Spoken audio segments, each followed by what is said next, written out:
বর্তমানে জাতীয় সংগীত পরিবর্তনের গুঞ্জন উঠেছে। আমার সোনার বাংলা আমি তোমায় ভালোবাসি। এই জাতীয় সংগীত অনেকেই পরিবর্তন করতে চেয়েছেন। তো কী কারণে পরিবর্তন করতে চেয়েছে আজকের এই মূল ভিডিওতে আপনারা সকলে জানতে পারবেন। ১৯০৫ সালে রবীন্দ্রনাথ ঠাকুর এই সংগীতটি লিখেছেন। ১৯৭১ সালে আমাদের বাংলাদেশ স্বাধীন হওয়ার পরে এই জাতীয় সংগীতটি বাংলাদেশের জাতীয় সংগীত হিসেবে ঘোষণা করা হয়েছে। যিনি জাতীয় সংগীতটি লিখেছেন তিনি আমাদের বাংলাদেশের নয়, এবং এই জাতীয় সংগীতের ভিতরে একবারও বাংলাদেশ নামটি উচ্চারণ করা হয় নাই। তো অনেকেরই প্রশ্ন, এই জাতীয় সংগীত যিনি লিখেছেন তিনি তো আমাদের বাংলাদেশের না, তিনি তো ভারতের। তো এই জাতীয় সংগীত কি ভারতের উদ্দেশ্যে লেখা হয়েছে?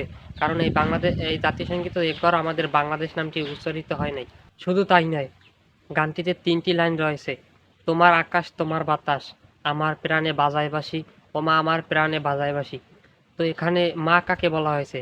যেখানে একটি মুসলিম দেশ, এখানে আল্লাহকে মা কিভাবে ডাকে? তো সকলে এটা নিয়েও অনেক সমালোচনা করতে আছে।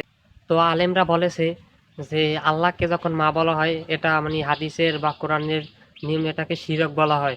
যেখানে একটি মুসলিম রাষ্ট্র, সেখানে আল্লাহকে কিভাবে মা ডাকা হয় এবং এটা শিরক হয়, সে কারণে ওই বাংলা এই জাতীয় সংগীতটা অনেকে চেঞ্জ করতে চেয়েছে।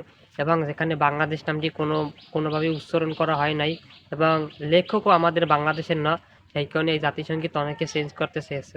বর্তমানে অনেক দেশেরই জাতীয় সংগীত চেঞ্জ করা হয়েছে, এবং আমাদেরটা কেন চেঞ্জ করা হবে না, এটার অনেকে পক্ষে আছেন এবং অনেকে এটার পক্ষে নাই।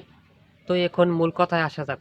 অনেকেই বলছে যে বাংলাদেশের জাতীয় সংগীতে বাংলাদেশ নামটি উচ্চারণ নাই। তাহলে আমার সোনার বাংলা, আমার সোনার বাংলা বলা হয়েছে। তো এটা সোনার বাংলা তো আমাদেরই বাংলা, সোনার বাংলা বাংলা। তো এটাকে এটা কোন জায়গায় যেন নাই, যেন বাংলাদেশ নামটি উচ্চারণ নাই কোন জায়গায়। অনেকেরই প্রশ্ন, সোনার বাংলাদেশে বাংলার নামটা কেন থাকবে না? তো এ জায়গায় তো বলা নাই যেন আমার সোনার ইন্ডিয়া বা আমার সোনার পাকিস্তান, আমার সোনার ভারত, এটাকে তো এমন কিছু বলা নাই। এটাকে তো আমার সোনার বাংলায় বলা আছে। তো এটা কিসের কারণে চেঞ্জ করা লাগবে সেটা আপনারাই জানেন। তো অনেকে এটার পক্ষে না বা অনেকে এটার পক্ষে আছেন। তো সকলে মতামত দিবেন, এই জাতীয় সংগীত কি চেঞ্জ করা হবে নাকি হবে না।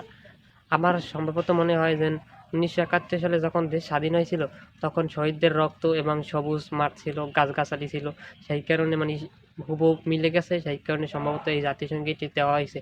তো সকলে মতামত দিবেন যে এই জাতীয় সংগীতকে চেঞ্জ করা যাইবে না যাইবে না, এটার বদলে কোন জাতীয় সংগীত আমাদেরকে গাওয়াইতে চান, সকলে এটা বলবেন যে কোন জাতীয় সংগীত আপনারা দিবেন। যদি এইটার থেকে সেই জাতীয় সংগীত ভালো হয় এবং বাংলাদেশের সকল মানুষ এই জাতীয় সংগীতটি গাওয়ার জন্য আগ্রহ থাকে, তাহলে যদি বাংলাদেশের সকল মানুষ এই জাতীয় সংগীতটি গাওয়ার জন্য আগ্রহ থাকে, তাহলে আমরা সবাই এই জাতীয় সংগীত গাওয়ার জন্য আগ্রহী আছি।